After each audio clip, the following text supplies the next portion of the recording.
¿Estamos pudriendo nuestra mente en la era digital? ¿Qué es el brain rot? ¿Por qué es la palabra más buscada en el último tiempo? Lo vemos aquí, en Psicólogos.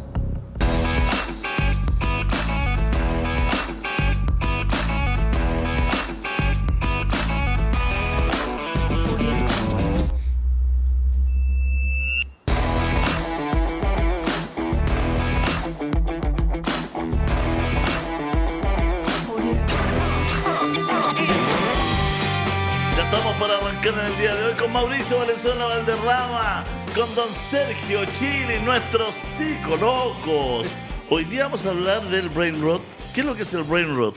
El término fue nombrado palabra del año por la Universidad de Oxford este 2024. El supuesto deterioro del estado mental e intelectual de una persona, especialmente visto como resultado del consumo o exceso de material considerado trivial o poco desafiante, sobre todo en esta era digital. Si al brain rot tuviéramos que dar una definición, ¿no es cierto?, puntual, podríamos hablar de podredumbre mental. Don Sergio Chilin, coméntenos esto, háganos un contexto de todo esto, porque me siento parte de esta gente hoy. Sí. Mira, primero, esta palabra es una palabra que parece nueva, pero no lo es. Hubo un novelista norteamericano que la acuñó en 1850 y tantos. Mira. Que hablaba de que más preocupado de la podredumbre de las papas, deberíamos estar preocupados de la podredumbre de los cerebros.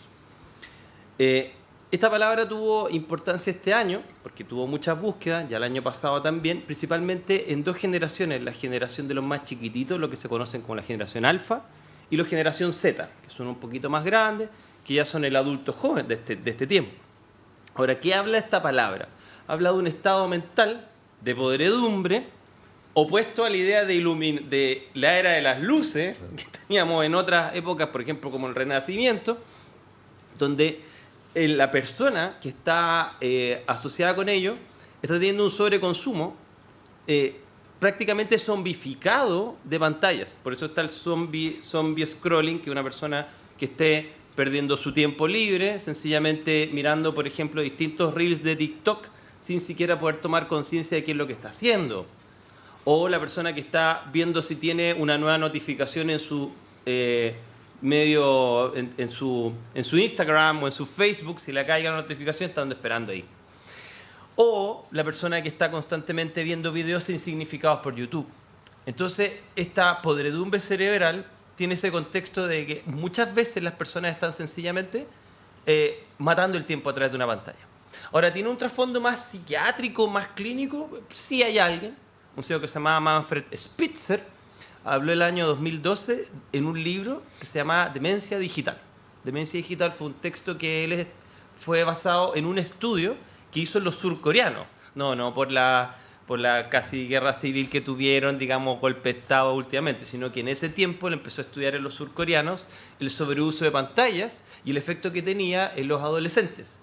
Él describió que se generaba una especie de síndrome de demencia, una especie de síndrome frontal, donde tú perdías habilidades de lenguaje, de memoria, cuando sobreconsumías pantallas, que entre comillas se te podría el cerebro. Entonces, probablemente la idea de Manfred Spitzer, de este psiquiatra alemán, ha ido creciendo, pero ahora se viralizó a través de TikTok por personas que supuestamente lo sufren, pero que también lo suben. Es un poco divertido esto. Y que finalmente muchas veces estamos consumiendo contenido de una manera casi autómata.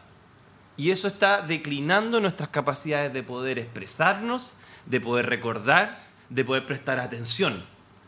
Básicamente es como una droga. Es un poco una extensión de lo que hemos hablado de los videojuegos cuando no se usan, sino que se abusan. De hecho, también se asocia esta podredumbre cerebral al sobreconsumo de videojuegos. Ese es más o menos el concepto, y me parece que tiene cierta validez desde ese punto de vista. Me gusta mucho el que este uso del que tú hablas genera en las personas, me gusta mucho la premisa, digamos, ¿no? Y transforma tu vida en algo poco desafiante. Totalmente. Yo creo que tener una vida poco desafiante, tener una vida, ¿no es cierto?, completamente cómoda, donde te están entregando el contenido que tú quieres, ni siquiera te muestran algo que no te gusta, y estás todo el rato navegando en lo que solamente en lo que te interesa, solamente en lo que te agrada, solamente en lo que te da confort, o sea, no hay incomodidad, no es una vida real.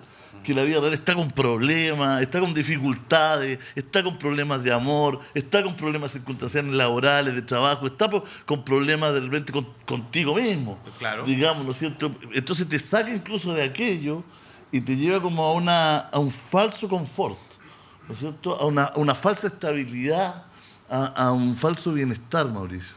Mira, voy a partir por una idea simple.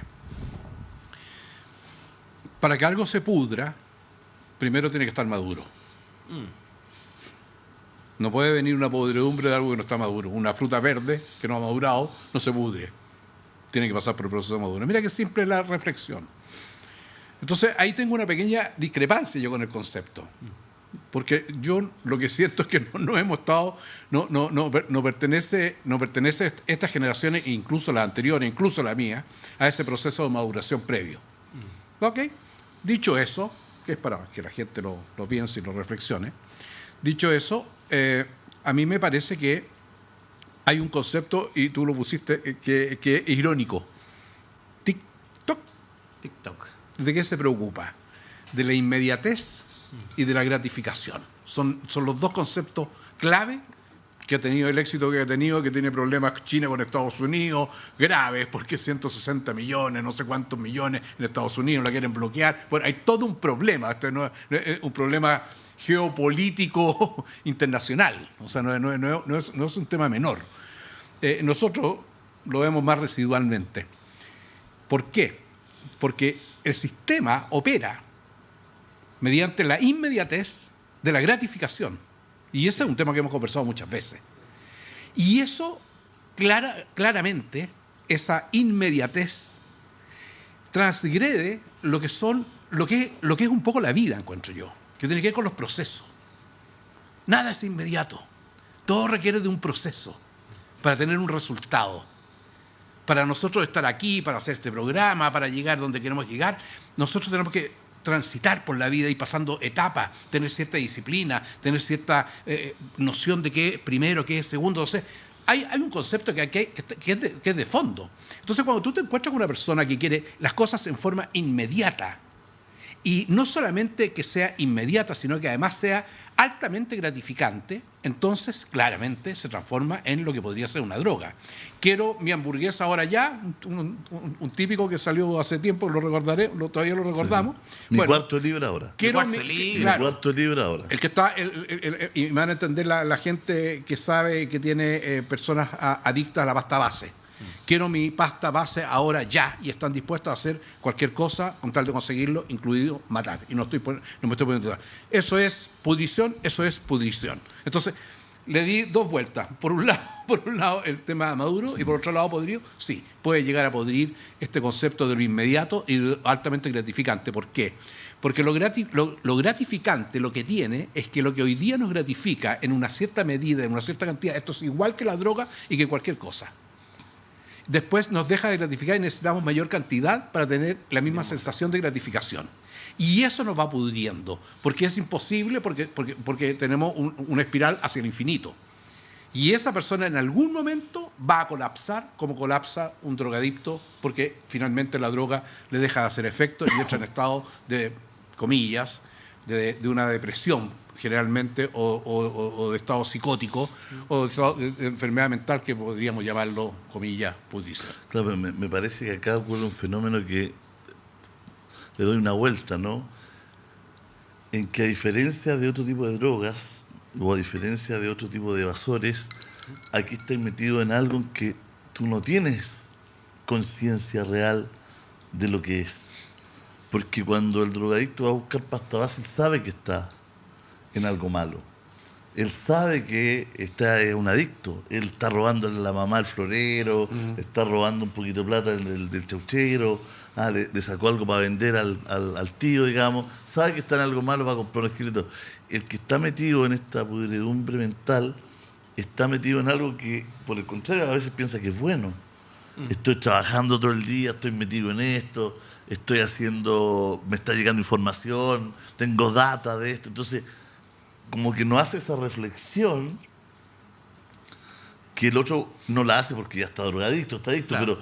pero que sí en su interior sabe que está mal, digamos, ¿no? En cambio, otra persona, yo pienso que a veces está también obnubilada por la tecnología, por la modernidad, por el sistema, por el modelo.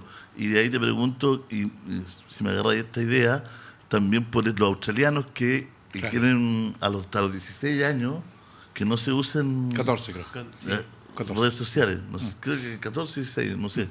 16. ¿Sí? 16. Bueno, es por el tema también del desarrollo, del bullying.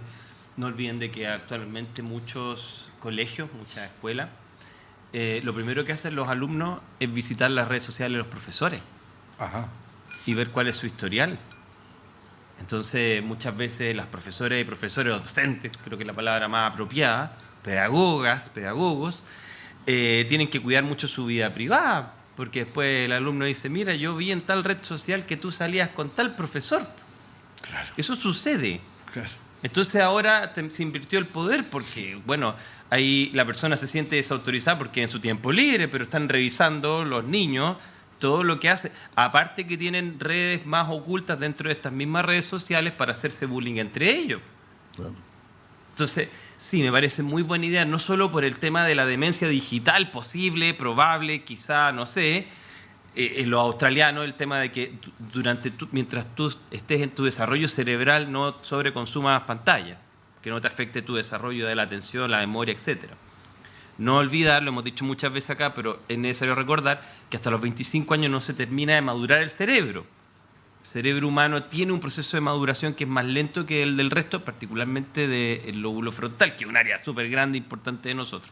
Ahora, habiendo dicho todas estas cositas, hay un par de cosas que salían ahí en las ilustraciones que me gustaría mencionar. Mientras estábamos hablando aparecían unas imágenes. Salía una imagen del brain rot y salía otra imagen de la caquistocracia. ¿Han escuchado lo que es la caquistocracia? Qué buen nombre, sí. Mira, básicamente, ¿qué significa? Yo sé que a muchas personas les suena. Es la cacacracia. La cacacracia. La caquistocracia es el gobierno de los más caca, de los más pencas. Y eso es lo que ha ocurrido en el mundo en la medida de que las personas se deterioran cerebralmente por la incapacidad de ejercer pensamiento crítico. Pensamiento crítico, como nos decía Humberto Eco, las redes sociales le han dado posibilidad a los idiotas para poder expresarse, mientras antes solamente lo hacían con su compadre en el bar.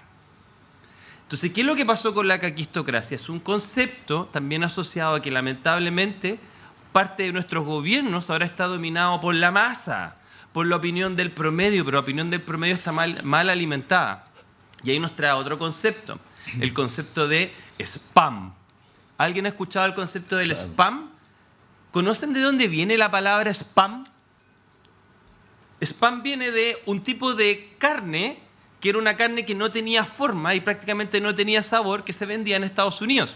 De hecho, en la película Deadpool se ve que no tenían nada que comer y Deadpool toma alcohol como de enfermería, digamos, y lo único que tenía una caja de spam y empiezan a comer eso, que es como un chancho chino, que podrían haber llamado. No. ¿Ya? Entonces, ¿por qué se le llama al spam spam?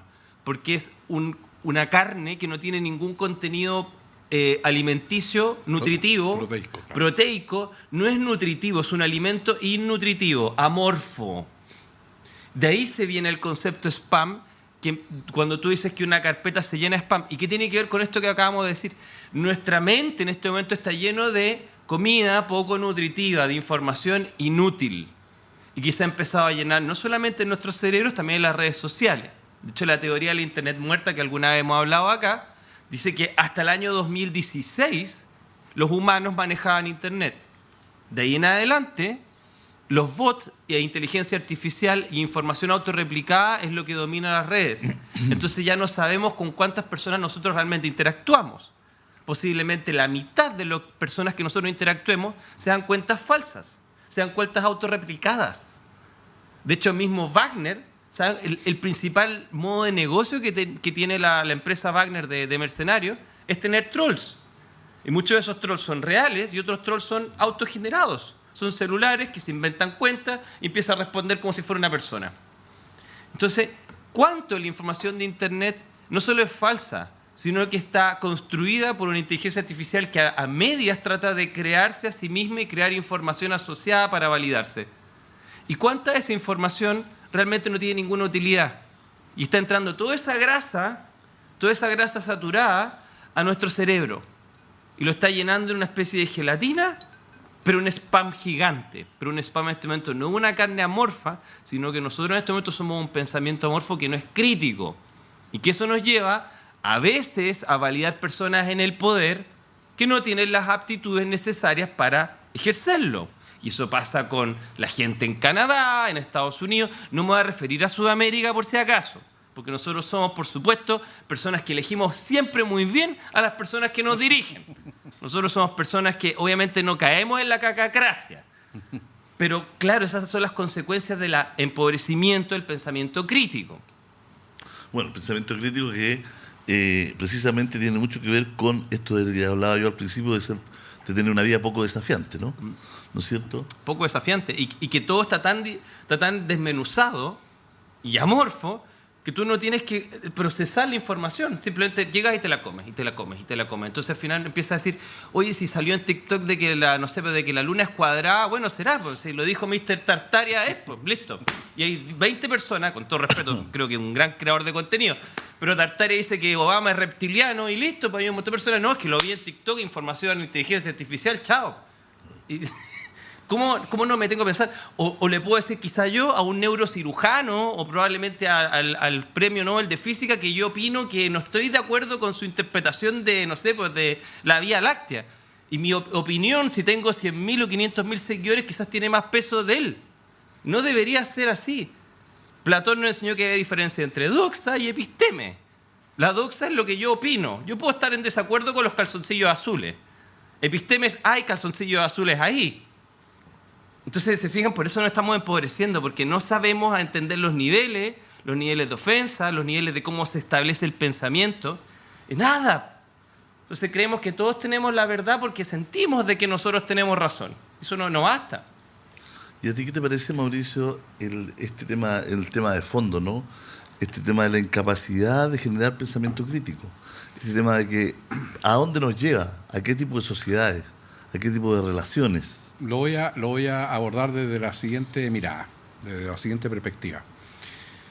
El segundo cerebro que nosotros tenemos, que a mí me parece extraordinariamente interesante, creador del 70-80% de las neuronas, corrígeme Sergio si me equivoco con alguna cifra, tú eres más riguroso en eso, proviene de nuestra digestión. ¿No le parece a usted curioso que tenemos como, comillas, dos cerebros? El cerebro del que estamos hablando, pero también tenemos un cerebro digestivo. Es decir, el tema de la alimentación no es un tema menor. En la práctica, en lo cotidiano, de lo que usted se alimenta. De lo que usted se alimenta, de las proteínas, los carbohidratos, eso, para subir, bajar de peso, los rollitos, todo eso. Bueno, la alimentación tiene mucho que ver también con la producción de neuronas y eso tiene que ver con la producción de cómo operamos en nuestro cerebro. Pensamientos, emociones, conductas. Entonces, ¿cómo enlazamos todo lo que estamos conversando a esto tan simple, tan concreto?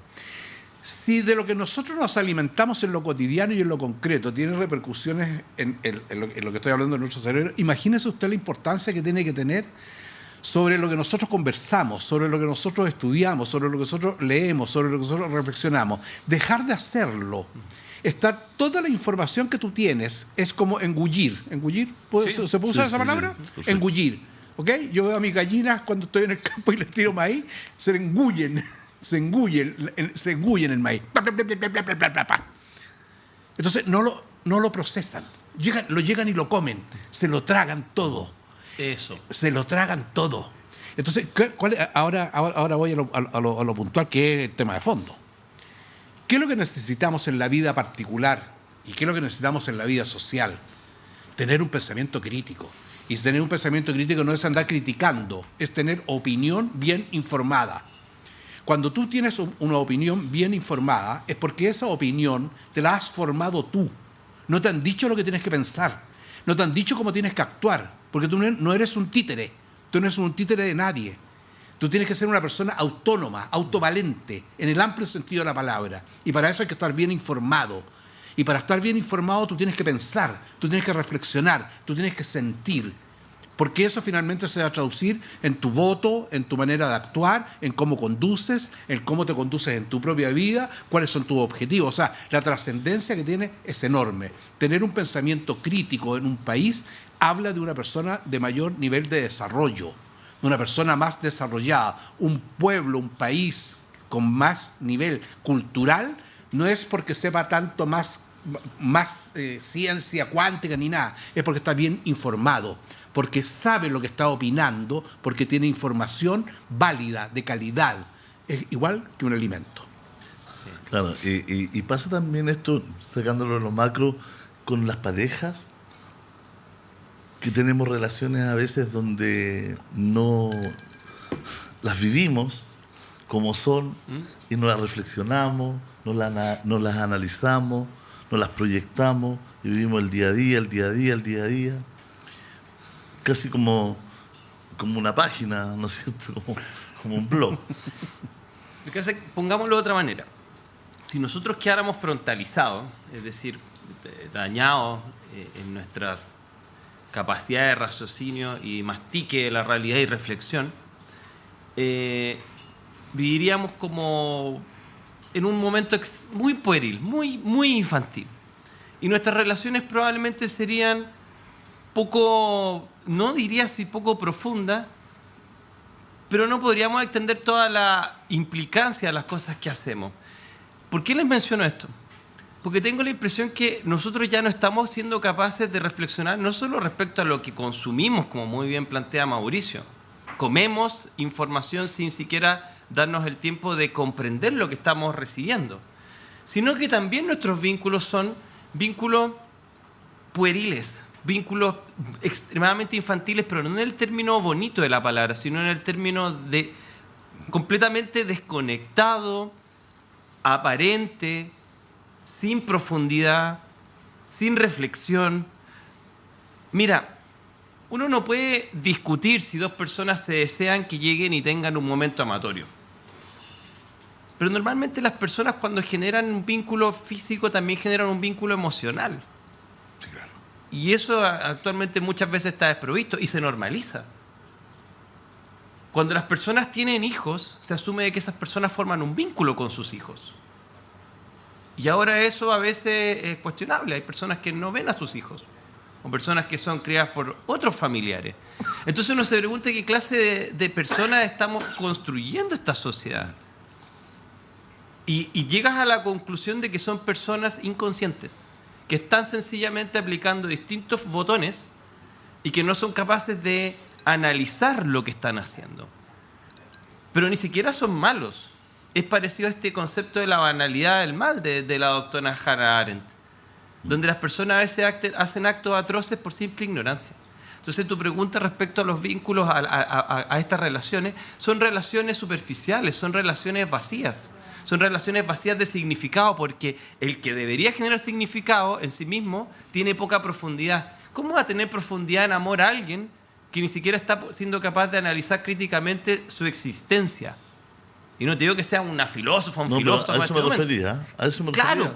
Entonces, si yo soy, como en American Beauty, si yo soy un ser desprovisto de valor interno, puedo estar muy bonito, muy perfumado, puedo tener una cara así de 2 metros y Brad Pitt, lo que sea, pero no hay nada más. Pues. Hay una conversación utilitaria, hay un vínculo transaccional, después está ver el celular. Sergio Mauricio, me pasó todavía como para bajarlo súper a lo corriente, a lo cotidiano. Un amigo me decía que él no quería tener hijos. Ya. Porque ya tenía 3 hijos, de una edad. Su novia nos había manifestado en reuniones anteriores donde nos habíamos juntado que su sueño era tener hijos con él. Una niña de 12 años menor. Una mujer, sí. Tampoco está en una edad para estar probando mucho, ¿no? Claro. 30 años. Y me dio la impresión de que en nuestro amigo, nuestro cercano, no estaba esa reflexión. No. No seguía haciendo pasar el tiempo como si esa conversación, ese dilema o esa esquina o esa nebulosa no existiera. Claro, negación. Y nosotros con dos amigos más le decíamos, pero hoy estuvimos un camino hace poco y ella es lo que más quiere. Y tú lo tienes cortado, tú, ¿por qué no hablas con ella? Claro. Es un tema que... Y como que tú sientes que la gente no logra a veces sacar afuera lo más importante que quizás debe conversar con una pareja porque no está reflexionando sobre su propia relación, sobre su propia responsabilidad afectiva, sobre su propio proyecto de vida. O sea, me encanta estar contigo, lo pasamos bien, tiramos rico, pero yo te estoy mintiendo. Claro.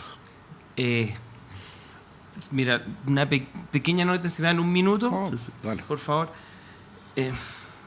Tenía yo una amistad con alguien. Y esta persona, un poco, porque lo que plantea Julio es qué chocante es que tú no seas capaz de entender el dolor de la otra persona, el daño que le estás haciendo. Ahora, otra pregunta quizás aún más aberrante es que tú hagas actos que vayan en contra de ti mismo y que no te importe. Y ni siquiera por un valor económico o material. En esta conversación con X persona, una amistad, ella me decía de que estaba en una relación. Y me decía, ¿sabes qué? Me llama la atención que tú eres unas pocas personas con las que me siento escuchada. Y yo dije, fantástico. Y le pregunté, bueno, ¿y con la persona con la que estás te sientes escuchada? No. No me siento escuchada. Siento como que la conversación hablo sola y después él habla solo. Y lo que más me preocupó de eso fue, ¿y entonces por qué estás ahí? ¿Qué valor puede tener para ti sentir que el otro en este minuto está desconectado de ti y tú no sentirte escuchada? ¿Qué puede ser más importante que eso? Y son personas que tienen logros económicos, logros intelectuales, logros personales.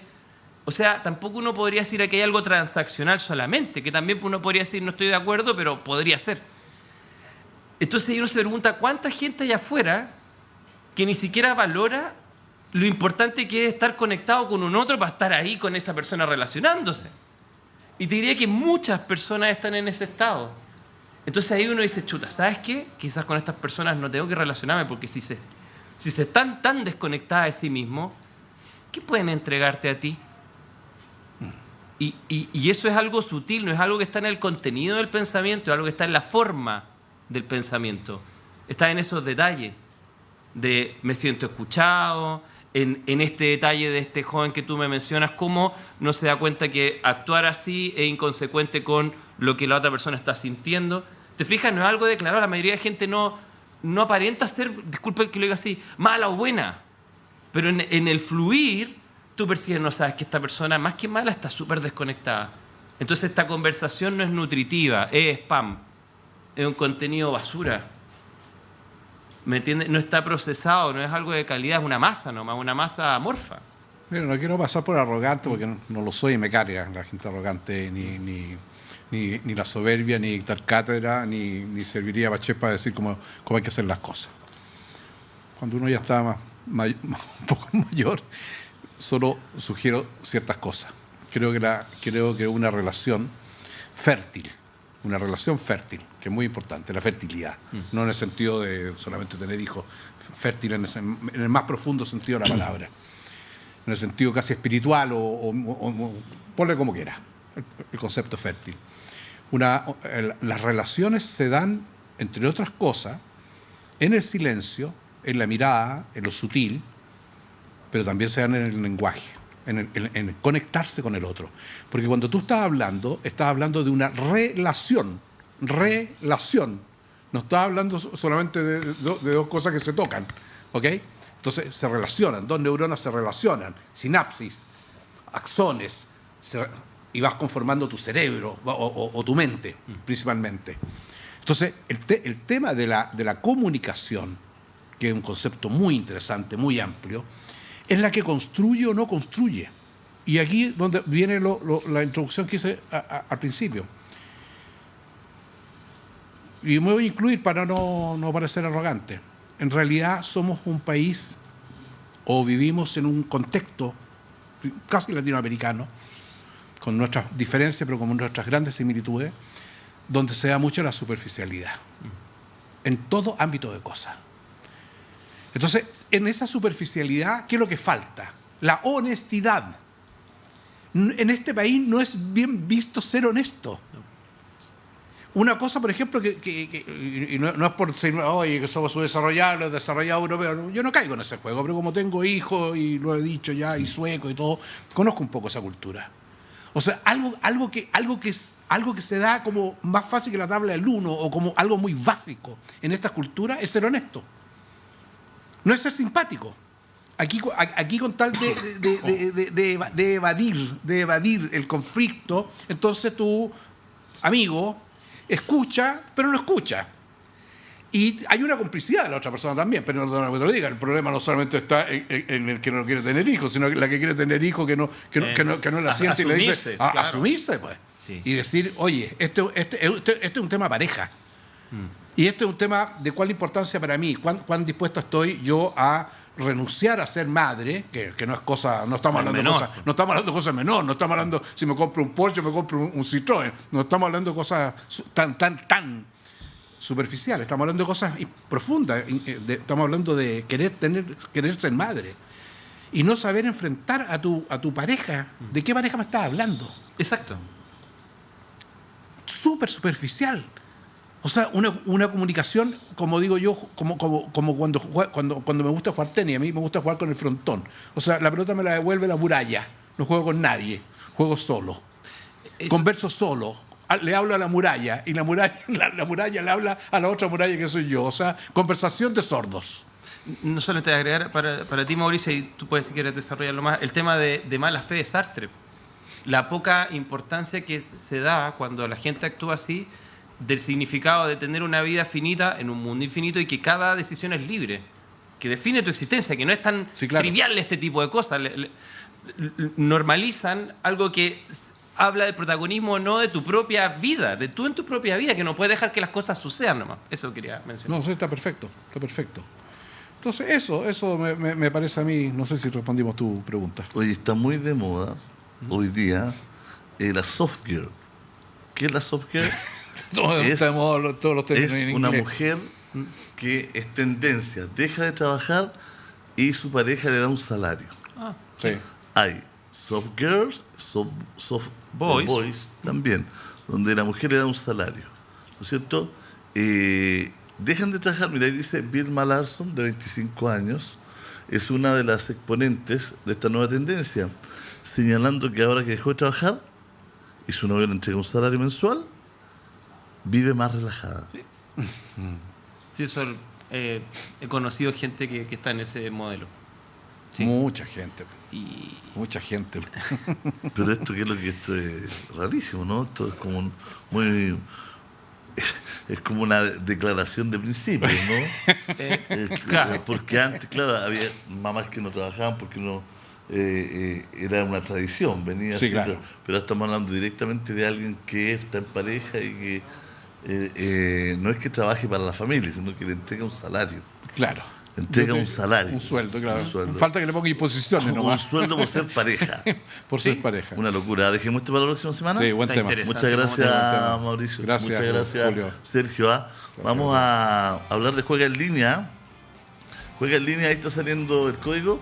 Ahí está, juegaenlineachile.com. Ahí te registras en juegaenlineachile.com. Y ahí obtén 25 giros gratis en casino y 10.000 pesos en pronósticos deportivos con el código Juli. Así que código Juli, ahí está, código Juli de nuestro programa y puedes jugar. Nos vemos la próxima semana. Chau, chau, chau.